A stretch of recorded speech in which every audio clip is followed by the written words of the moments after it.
Abra sua Bíblia, por favor, no livro do Apocalipse, capítulo 20, versículos 9 e 10. Abra aí o seu coração, fique sensível. É muito interessante, as pessoas quando vão estudar o livro do Apocalipse, o primeiro pensamento que vem é: isto é um enigma. Mas a Bíblia diz que revelação é para que não haja nada oculto, e que nós somos o ministério que tem a revelação do Senhor. Então não há nada enigmático. Você vai conhecer mais uma vez os mistérios da graça de Deus no livro do Apocalipse. Diz assim: João estava na ilha de Patmos, desterrado por problemas políticos e religiosos, e diz que num domingo Jesus deu um anjo, o anjo lhe revelou aquilo que já havia acontecido, o que estava acontecendo e as coisas que aconteceriam no futuro. E hoje nós vamos estudar mais um fato que acontecerá no futuro. Diz assim a palavra do Senhor, Apocalipse 20, 9 a 10. Marcharam então pela superfície da terra e sitiaram o acampamento dos santos e a cidade querida. Desceu, porém, fogo do céu e os consumiu.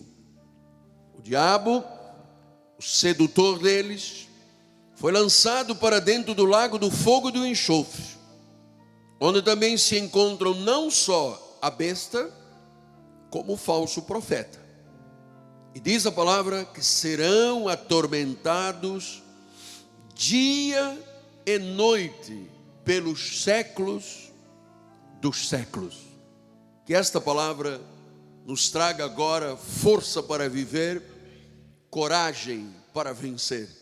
Você que entrou aqui nesta tarde, noite, ou você que está assistindo, participando do culto à distância, o Senhor conhece o teu coração, o Senhor conhece as tuas necessidades, sabe quais são os desafios que você está enfrentando, e eu mando agora um recado e dizendo que Deus está agindo em teu favor, e que quando Deus age, ninguém pode impedir. Deus é por você, quem será contra você? Teu chamado é para ser cabeça, teu chamado é estar por cima, é vencer, é conquistar, é avançar, é progredir, é brilhar. Receba isso da parte do Senhor. Vamos orar a Deus, oremos.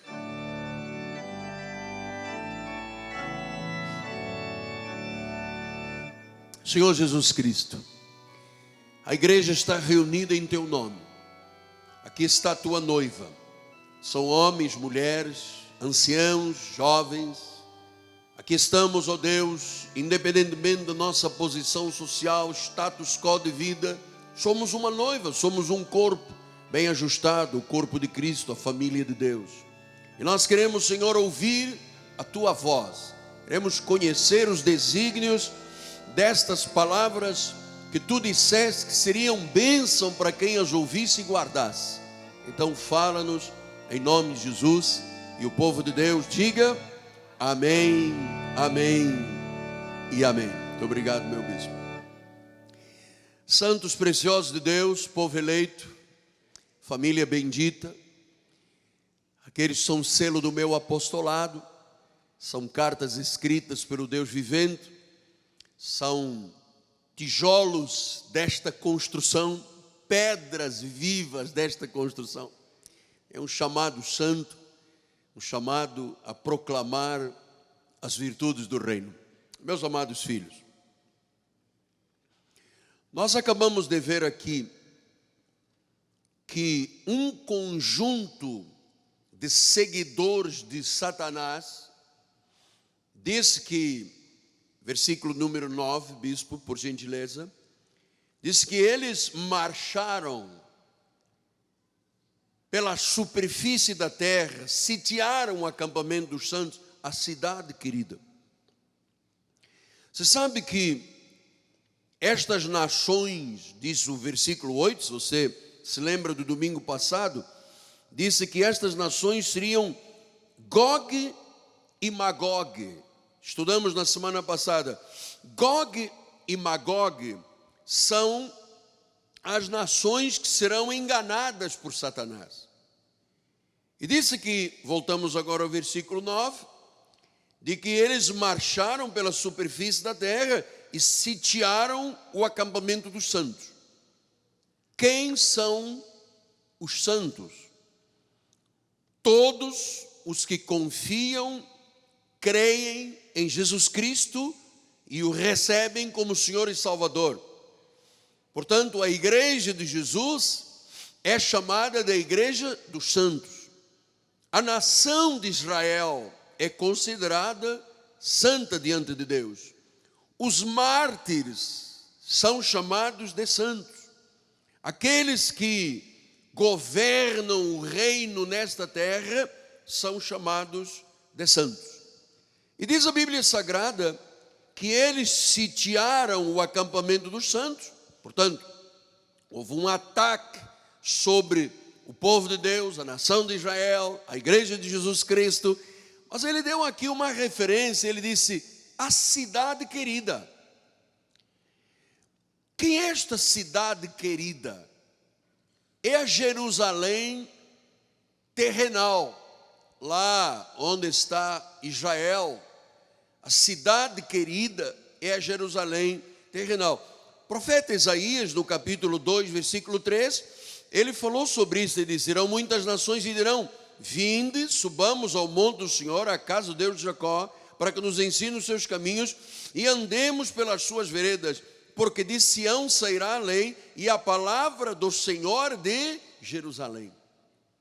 Então a cidade querida é Jerusalém. Jeremias, o profeta, no capítulo 3, versículo 17, diz, naquele tempo chamarão Jerusalém de trono do Senhor. Nela se reunirão todas as nações em nome do Senhor e já não andarão segundo a dureza do seu coração maligno. Então, quando Deus chama da cidade de Jerusalém a cidade querida, eu quero que você saiba que nós, evangélicos, devemos de ter, sim, um amor muito grande por Israel, por Jerusalém, porque é lá o centro nervoso mundial da religião, começa lá em Jerusalém. E se Deus chama de cidade querida, é porque a história de Deus passa por Jerusalém. Foi lá que Jesus foi crucificado. Os grandes fatos da história espiritual, tanto judaico quanto cristã, passam por Jerusalém. Então eu quero dizer que nós evangélicos devemos de amar Israel, devemos de amar Jerusalém. Pastor, e por que nós devemos de amar Israel? Porque Deus, o Senhor, ama Israel. A história do mundo espiritual começa dentro de Israel. Então, de Jerusalém, você veja como é que isso é tão importante. Qualquer movimento que haja no mundo árabe, qual é o principal foco de ataque? Jerusalém. O presidente dos Estados Unidos disse, eu vou mudar a nossa embaixada de Tel Aviv para Jerusalém. E o mundo, oh não, isso é um assunto. Porque o mundo não entende que Jerusalém é o centro nervoso, é a base de toda a vida espiritual do mundo. Por isso os ataques sempre constantes. Por isso você vê os seguidores de Satanás marchando contra Jerusalém, a cidade querida. Eu nunca estive em Jerusalém, nunca estive em Tel Aviv, mas porque a Bíblia diz que o Senhor ama Israel, eu amo Israel. E o mundo sabe que ali está o grande mistério de Deus. Olha, você já imaginou um pequeno país que está sediado num deserto, onde não há água, onde não havia espaço para agricultura, se tornou um dos grandes exportadores, desde flores, frutos. A bênção de Deus transformou um pedaço de deserto num grande jardim florido. E você sabe que o mundo intenta contra Jerusalém, mas o guarda de Israel não dorme, nem dormita. O mundo pode intentar o que quiser, Israel vai ser sempre vencedora. O mundo pode intentar o que quiser, a igreja sempre será vencedora, amado. Então a cidade é querida, por quê? Porque Deus a chama de querida, que Deus ama Israel, Deus ama Jerusalém, a igreja de Jesus ama Israel, ama Jerusalém.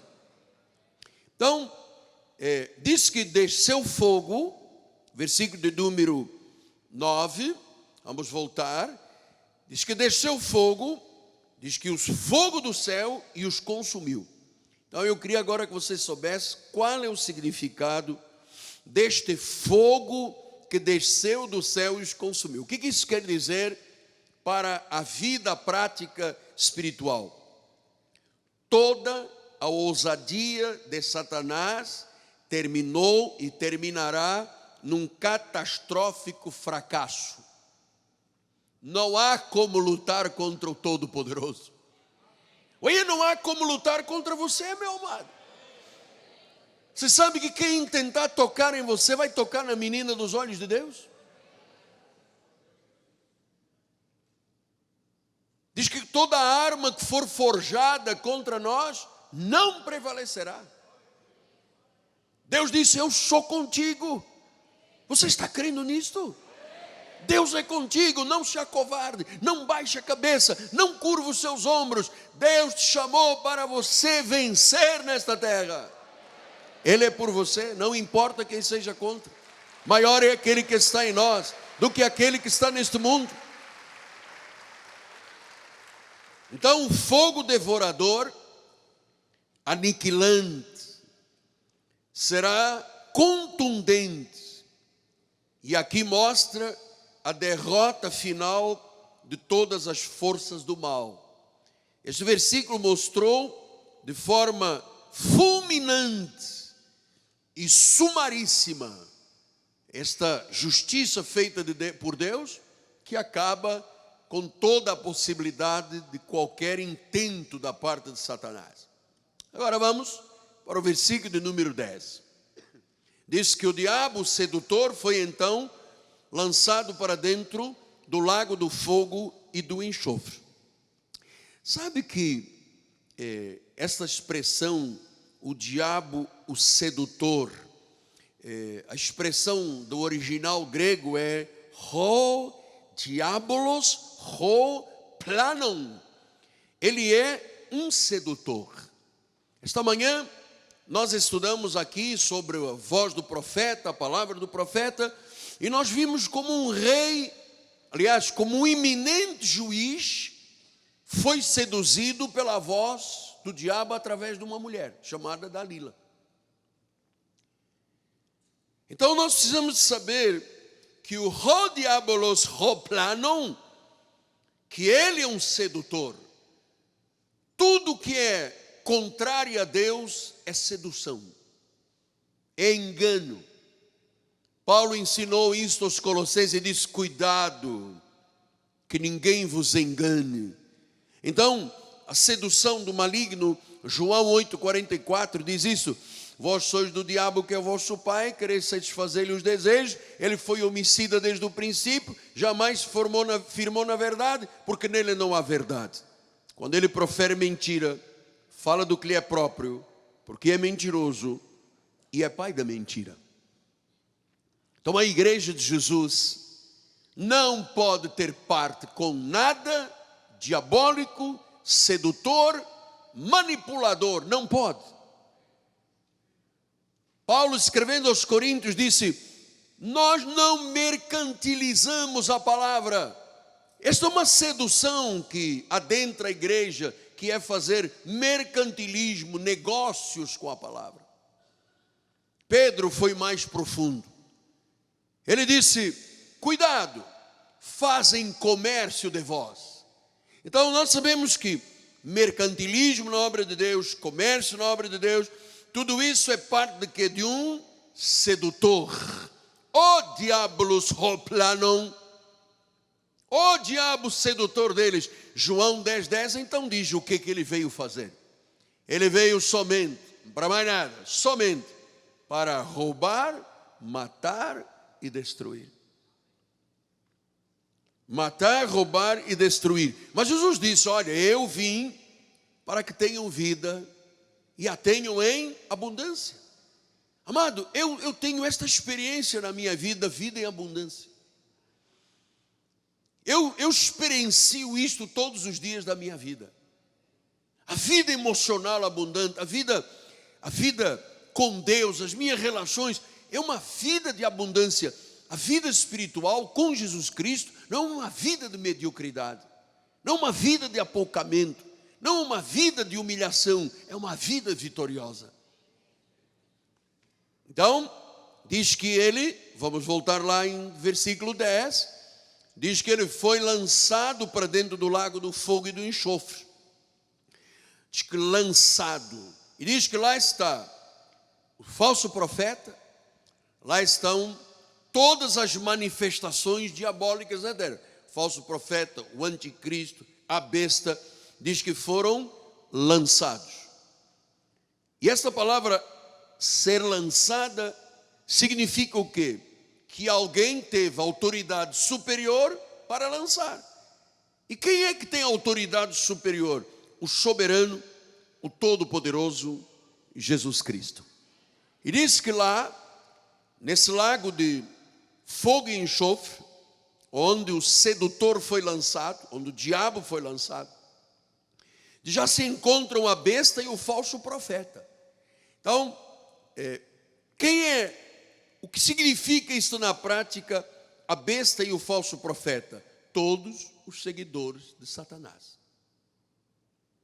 Os senhores talvez possam pensar assim, mas isso não é um pouco de ilusão, de utopia, achar que tem gente... Amado, nos Estados Unidos existem igrejas de Satanás.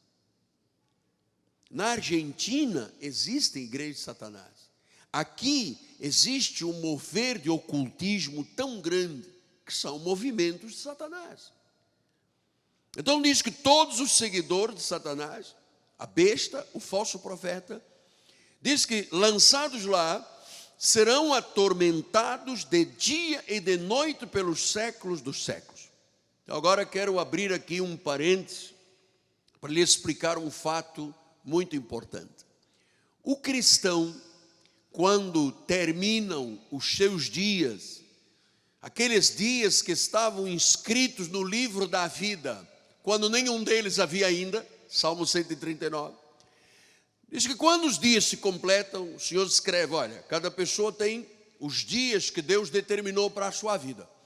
Diz que os anjos de Deus levam a presença do Senhor lá no seio de Abraão, onde a pessoa conscientemente, num nível de glória, não tem nada a ver com sentimentos da carne, sentimentos humanos, nós vamos nos encontrar lá, eu vou encontrar o meu marido, a minha esposa, os meus filhos.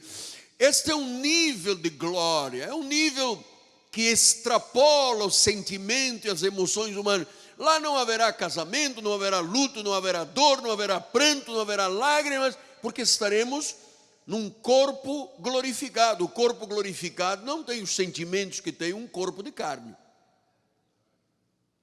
Então nós vamos estar lá, conscientes, num gozo eterno, na presença do Senhor. Agora vejam o seguinte, meus irmãos, que todos aqueles que seguem o diabo, serão, assim como quem segue Jesus, terá um gozo eterno, consciente, dia e noite, diante do trono. Aqueles que seguem o falso profeta, a besta de Satanás, serão atormentados dia e noite, ou seja, sofrimento consciente pelos séculos dos séculos, eternamente. Então nós temos que entender que tanto Satanás quanto os seus seguidores sofrerão eternamente. E todos aqueles que seguem o Cordeiro de Deus gozarão das delícias celestiais na presença do Pai. O Senhor Jesus disse: eu vou preparar-vos morada, senão não vos diria.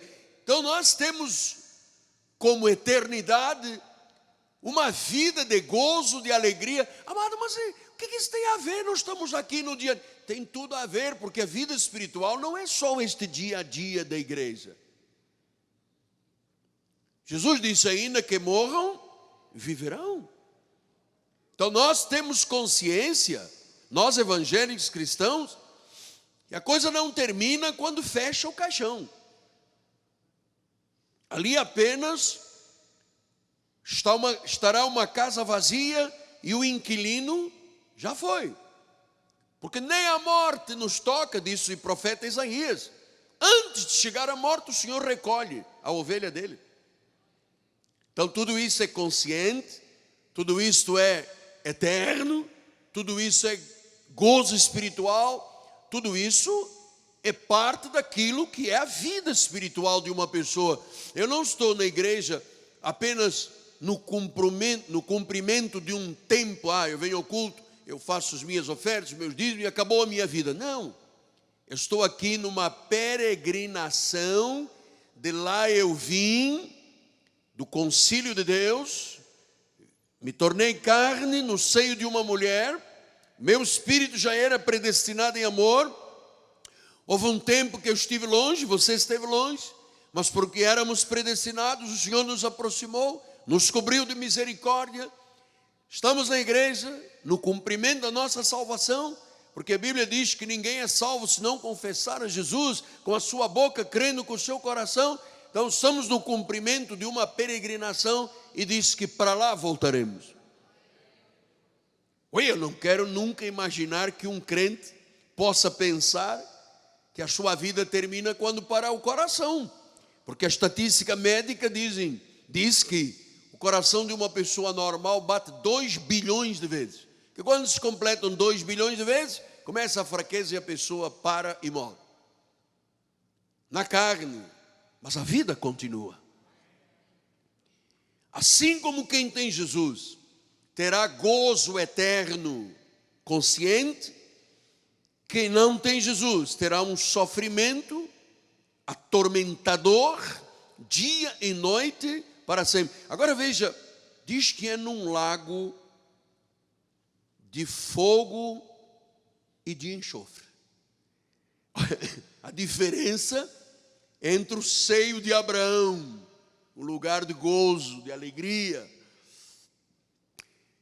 Fogo e enxofre significa tormento e sofrimento. É de uma magnitude, de um castigo tão grande, porque o reino das trevas será julgado sumariamente por Jesus. E claro que, assim como nós teremos uma recompensa de viver a vida eterna na presença do Pai, no gozo celestial, haverá um tormento para quem não tem Jesus, o seguidor da besta, seguidor do anticristo. Perdão? Então, essa é uma promessa de Deus, amado.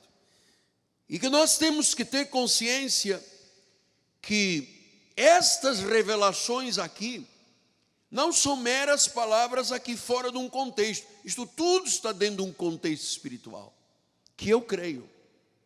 Eu creio, prego, vivo e promulgo, para que todos nós creiamos também, porque a vida espiritual é uma vida lato sensu, é uma vida riquíssima.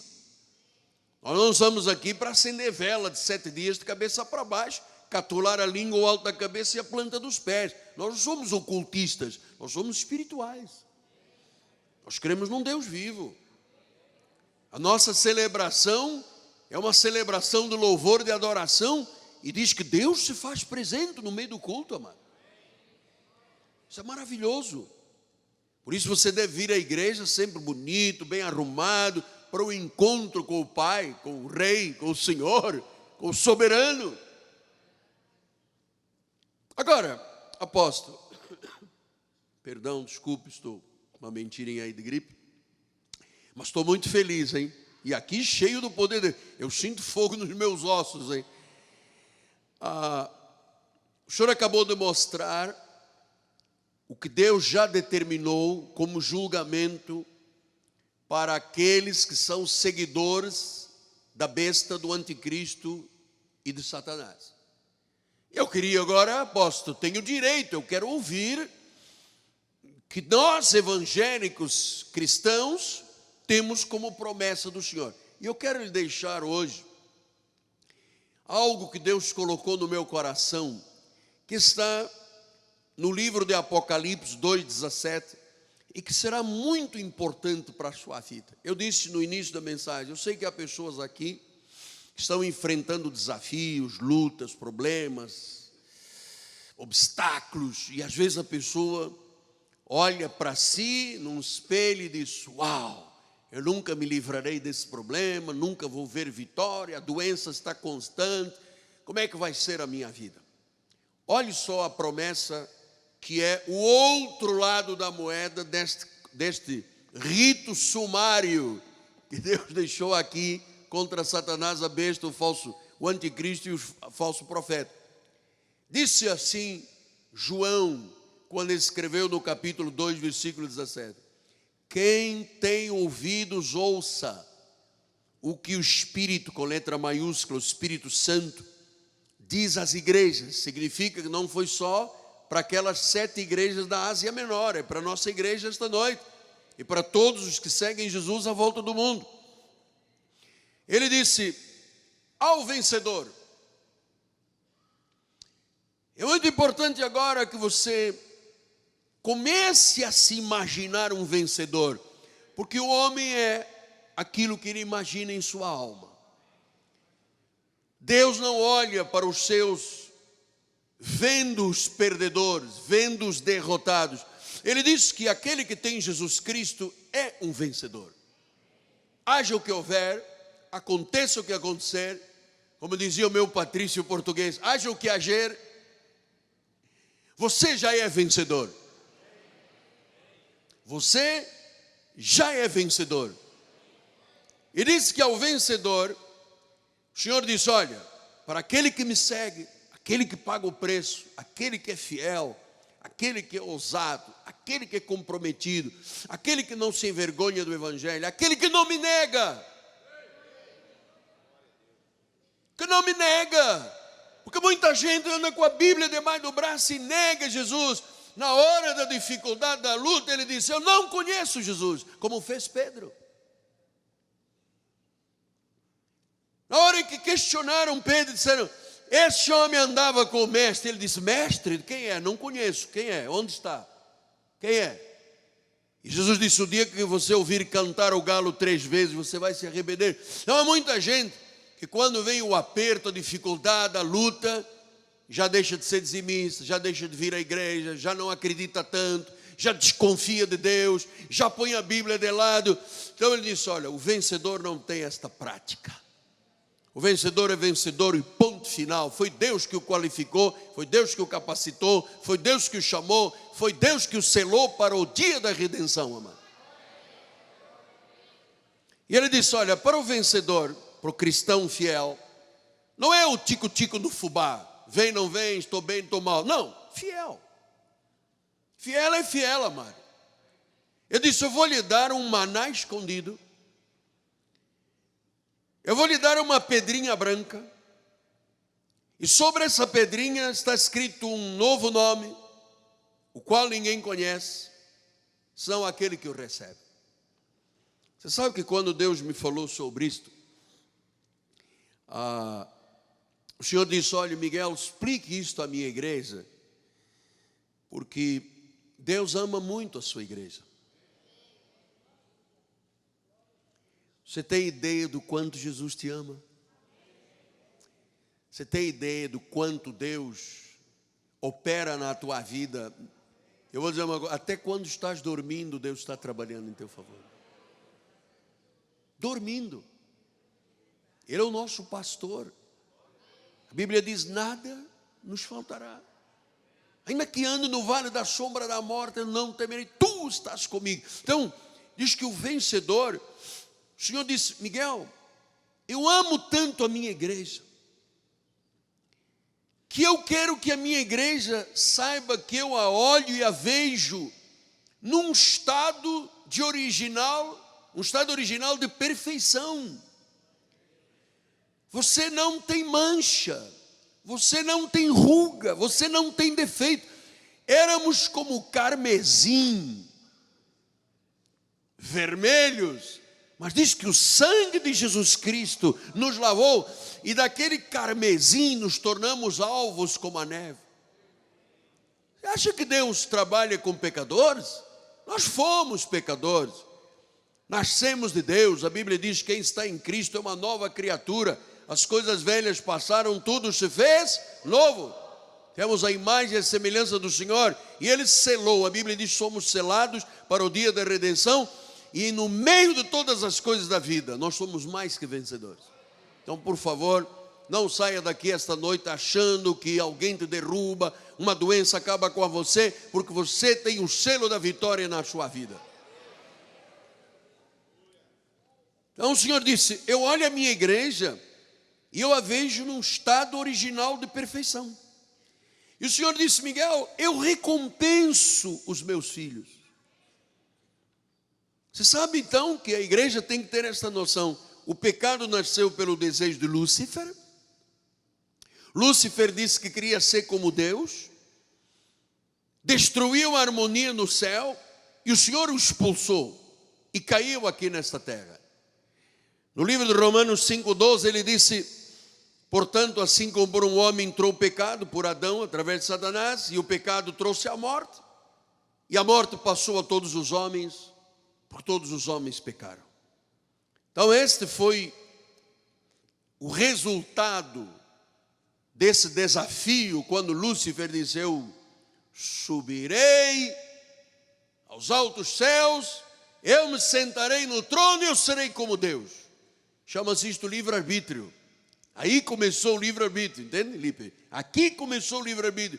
E Deus disse: opa, soberano sou eu, e expulsou. Caiu aqui nesta terra. A Bíblia diz que a terra jaz no maligno. Mas aqui nesta terra é o lugar onde está o povo de Deus. E disse Paulo em Romanos 8,35: quem é que nos separará do amor de Cristo? Tribulação, angústia, perseguição, fome, nudez, perigo, espada. Como está escrito: por amor de ti somos entregues à morte o dia todo, fomos considerados como ovelhas para o matadouro. Agora vem o versículo 37. Mas em todas essas coisas, qualquer situação que você esteja vivendo, meu amado irmão, minha senhora, homem de Deus, você é mais do que vencedor por meio de Jesus.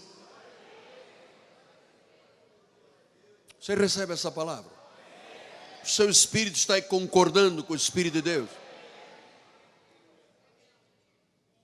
É angústia, é morte, nudez, fome, espada. Ui, mas você é mais que vencedor. Não abra mão disso aqui, amado.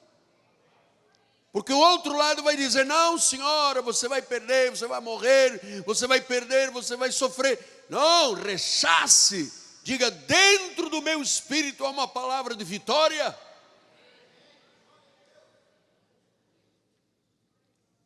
Então, diz que Deus dá, vamos voltar lá, Bispo 2,17 de Apocalipse. Primeira coisa que o Senhor dá ao vencedor, diz que dá um maná escondido. Eu tenho lhe explicado que o livro do Apocalipse não é um livro de enigmas.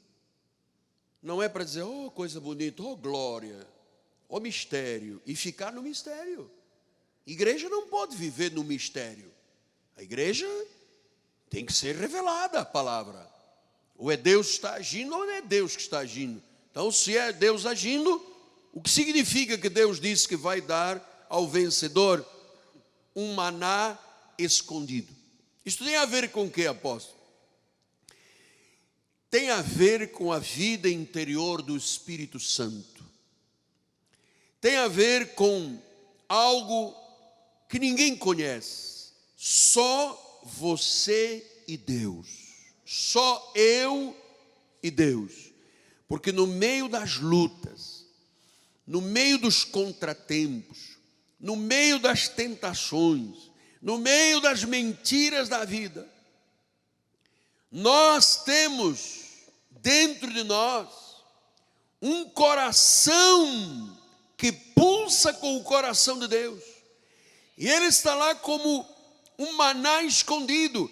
É de lá que vem a ousadia. É lá dentro que vem o poder do alto.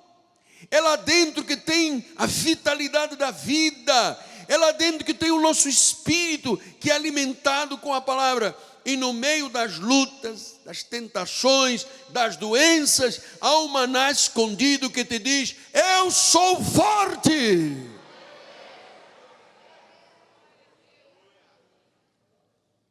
Este é o maná escondido. Quantas vezes eu falei com pessoas e disseram: apóstolo, eu não sei onde é que fui buscar força. Eu não sei como é que consegui ultrapassar aquela situação. Eu não sei como é que eu consegui passar este obstáculo. É porque a Bíblia diz: diga o fraco na carne, eu sou forte. E você só pode dizer que é forte porque Deus colocou e te deu um maná que está escondido dentro de você.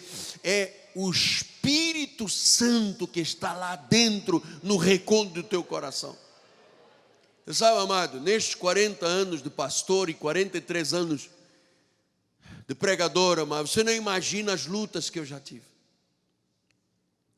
Eu já ouvi dizer, gente dizendo: vou te matar, vou acabar com a tua raça, vou acabar com a igreja, vou acabar. Eu ouvi vozes do arco da velha, mas lá de dentro nasce uma força, há um maná escondido, e que eu me ergo e digo: eu sou cabeça, eu nasci para vencer, e o negócio cai na presença da minha fé, amado. Isso é um maná escondido, está lá dentro de você. É o Espírito trabalhando com o teu espírito, que ninguém conhece, amado. Olha, eu conheço alguns testemunhos de alguns irmãos que estão aqui, amados. Se você ouvir, você ia chorar aqui, você ia se derramar. Pessoas que passaram por situações tão difíceis, viram a morte e viram como é que o maná escondido se manifestou e a vitória aconteceu. Aí você diz: mas como é que apareceu aquela pessoa? Como é que apareceu aquele carro? Como é que apareceu aquele telefonema? Amado, há um maná escondido que te dá força. Na hora da luta, da provação, da doença, da tentação, do que for, ele está lá dentro. Você se ergue e diz: eu sou forte. Ele diz também que ao vencedor dá uma pedrinha branca. E diz que essa pedrinha branca está escrito um novo nome. Pastor, o que é esta pedrinha branca? Diz que o vencedor tem uma força de um maná escondido, que o indivíduo é capaz, na hora do mundo está caindo em cima das costas dele, ele é capaz de se erguer e dizer: sou forte, e vence. Não importa o nome, pode ser tumor, pode ser câncer, pode ser ameaça, pode ser... Está lá dentro o maná, você nasceu e vai vencer, amado. Não tem outra possibilidade. Ouça, não tem outra possibilidade. Pastor, e o que é essa pedrinha branca? O que significa uma pedrinha branca com o nosso nome?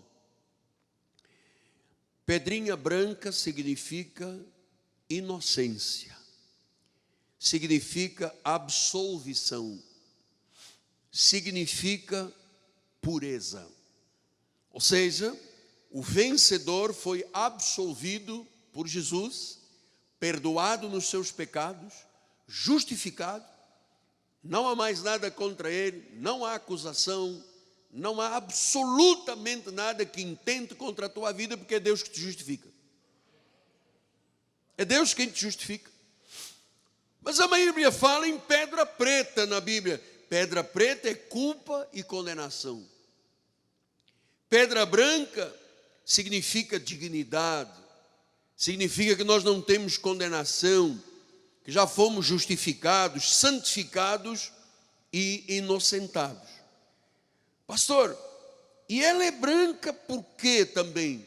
Porque Deus, quando faz a obra na nossa vida, ela nos torna pessoas fiéis, inocentes, justificados, fiéis, determinados, puros. Então, quando Deus te olha, Ele te olha como um homem, uma mulher que tem uma força interior tremenda, chama-se o maná escondido. Deus te olha livre de culpa, de condenação, justificado, fiel e puro. Mas diz em terceiro lugar, que este novo nome ninguém conhece a não ser aquele que o recebe. Que novo nome é este, apóstolo? O que reflete esse novo nome? Esse novo nome é o nome do vencedor. É o nome que reflete na hora da batalha da vida, você fica de pé. Na hora do sofrimento, você resiste. Na hora da tentação, você diz não. Este é um novo nome. Não é Miguel, não é João, não é Antônio, não é Maria. É um nome que só você e Deus conhecem. Mas posso lhe asseverar que é um nome que simboliza vida vitoriosa e transformada. Por isso, quando alguém tem o maná escondido,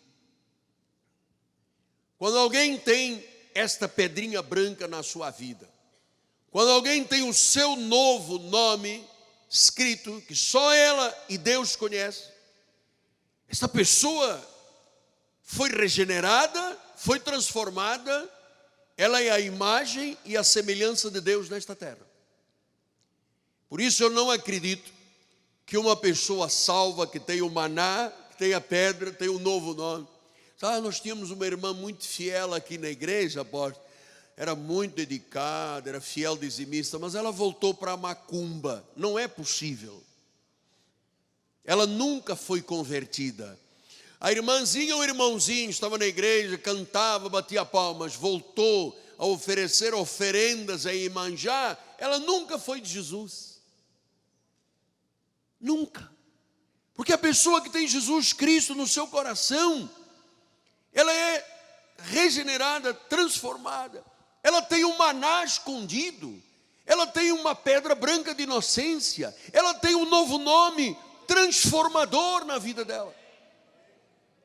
Crente não é Maria vai com as outras. O crente reproduz a glória de Deus nesta terra. É a imagem e a semelhança do Senhor nesta terra. Por isso, o crente em Jesus Cristo, uma vez crente, é crente para sempre. Uma vez salvo, é salvo para sempre. Uma vez perdoado, é perdoado para sempre. Uma vez em Cristo, para sempre. Então, esse nome é símbolo de vitória. É vitória e é transformação. E só você e Deus conhecem o nome que Ele te deu, que é o testemunho do Espírito Santo. É a forma como Deus te vê.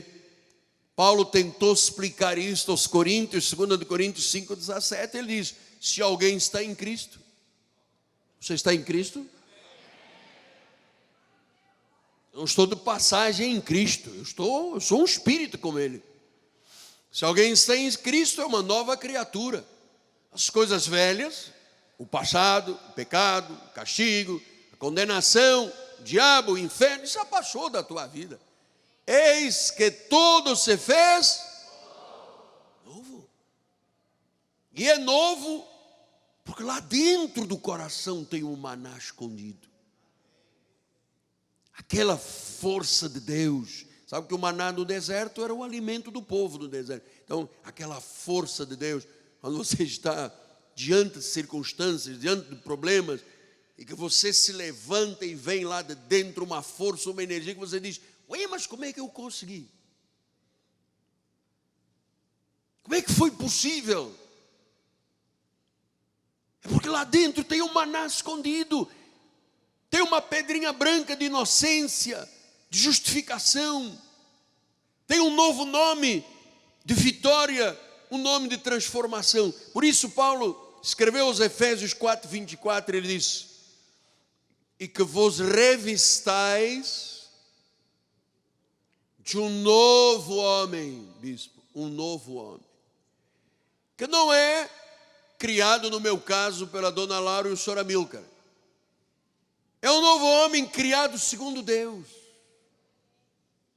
regenerado, lavado, transformado, nasceu da água e do Espírito, nasceu da palavra e do Espírito Santo, ouviu a palavra, a fé vem pelo ouvir a palavra, confessou a palavra, creu com o coração, confessou com a boca. Olha, o que Deus faz na vida desta pessoa é transformado num maná escondido, numa pedra branca de inocência, num novo nome transformador e vitorioso. Diz que é um homem criado segundo Deus. O homem criado segundo Deus não mente, amado. O homem criado segundo Deus não murmura. O homem criado segundo Deus não ofende. O homem criado segundo Deus é fiel, é comprometido, é focado, não se conforma com este mundo, porque ele foi criado em justiça e retidão procedentes da verdade. Este é o novo homem. Amados, é isto que explica, pelo menos na parte que me cabe, como é que eu estou há 40 e poucos anos na obra de Deus. Você me vê sempre aqui um apaixonado, você que me acompanha há muitos anos. Você não me viu aqui murmurando contra Deus, e olha que eu passo por aflições tremendíssimas. Até que o Espírito disse: você sabe por que você consegue ultrapassar essas barreiras, essas lutas, esses obstáculos? É porque dentro de você há um maná escondido, há um alimento de força, de energia, de determinação, de ousadia. Você que está ouvindo aí pela internet, você que está no seu iPad, no seu smartphone, você que está no seu computador Dell ou Apple, você que está aqui no Rio de Janeiro ou lá nos Cafundeus, lá no fundo do mundo, Deus é a seu favor, amado. Ele colocou dentro de você um maná escondido, deu-te uma pedra branca, escreveu o teu nome, para você ficar em casa agora, bebendo um whiskyzinho e mexendo com o dedo no gelo, ou para você estar na casa do Pai? Você é seguidor de quem? Se você tem um maná, você é um seguidor de Cristo, você é um vencedor. Então diz que vos revistai. Eu gosto deste versículo. Esse versículo aí é tremendo. De um novo homem. Você é um novo homem, uma nova mulher. Você agora tem um maná escondido. Você não é porque agora eu tenho que me consultar com o psiquiatra para tomar, porque eu sou bipolar. Você não é bipolar. Você tem um maná escondido de vitória dentro de você. Ah, porque a minha depressão. Tua depressão? Depressão não é tua, mas depressão é do diabo. Ah, porque eu tenho que tomar 7 gotas de Rivotril de manhã, 7 à noite e 7 de madrugada. Para quê? Você quer morrer? Você sabe quem é o nosso Rivotril? O nosso Rivotril é Jesus. Diz que eu me deito e tenho paz, porque Ele me dá segurança na noite de descanso. Então, um novo homem criado segundo Deus. Diz que é de glória em glória, de culto em culto, de mensagem em mensagem. O Senhor está criando a imagem e semelhança dEle, como pelo Espírito, disse Paulo aos Coríntios. E diz que em justiça e retidão, o crente é justo, o crente é reto, o crente não tem desvios de conduta, o crente não pode ser seduzido pelo mundo, o crente não é esquerdista, amado. Você sabia disso? É uma coisa que me impressiona muito. Como é que eu posso ser um esquerdista se eu defendo os valores de Deus e da Bíblia? Não há possibilidades. Então o crente é revestido de justiça e retidão. Ele é a favor da vida. Ele é a favor da família. Ele não pode ser a favor do aborto. Ele não pode ser a favor da ideologia de gênero. Ele não pode ser a favor do ataque que nós temos visto aí no nosso país, desconstruindo a família. Meu Deus, por que é que querem destruir a família brasileira? Para manipular o povo brasileiro. Agora, quem é revestido de um novo homem, quem é criado segundo Deus, quem tem justiça, retidão procedente da verdade, é, acima de tudo, e sem dúvida alguma, um crente em Jesus Cristo. Um salvo, que dentro dele tem um maná escondido. Aquela força sobrenatural que aparece quando você diz: não sei o que fazer, não há nada mais a fazer. O médico diz, o advogado diz, a situação não há, pastor, não sei mais o que fazer. Nessa hora que o maná se levanta e diz: você vai vencer. Você vai vencer. É uma força interior do Espírito Santo. É uma força interior do Espírito Santo. É uma pedra branca, é a inocência, é um novo nome vitorioso. Ele é justo, reto, porque ele procede da verdade. Assim seja, assim diz o Senhor, para a glória do seu nome. Glória a Deus. Glória a Deus. Curva a sua cabeça. Senhor Jesus Cristo, que bênção termos ouvido estes mistérios revelados à igreja. Meu coração está vibrante, Pai. Os meus ossos têm fogo do Espírito. Eu sei, Senhor, que aquela pessoa que entrou aqui esta noite, quem sabe desesperançada, doente, que se habituou apenas a pedir: ora por mim, põe um nome no livro aí. Esta noite vai tomar a atitude nova de colocar a mão no arado e com determinação vai enfrentar a vida, sabendo que dentro dela há um maná escondido, que é a força do Espírito Santo, que dentro dela há uma pedra branca de um nome que foi justificado pelo sangue do Cordeiro, e que ela tem um novo nome, e nesse novo nome não há perda, não há derrota, não há vergonha, pelo contrário, há dupla honra. Sim, Deus, levanta homens e mulheres nesta igreja, Senhor, para serem motivo da tua glória, para serem testemunho do Deus vivo, em nome de Jesus Cristo. Eu libero agora uma palavra de saúde, uma palavra de prosperidade, uma palavra de abundância, uma palavra de milagre, uma palavra do sobrenatural, uma palavra de vitória na tua vida, em o nome de Jesus. E todo o povo que ama a Deus, diga amém, amém, e graças a Deus. Vamos dar um aplauso ao Senhor amado.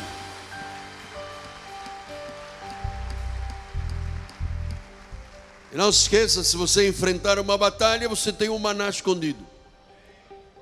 Essa é a tua força, a força do Espírito Santo. Vamos ficar de pé. O bispo vai dar a bênção final.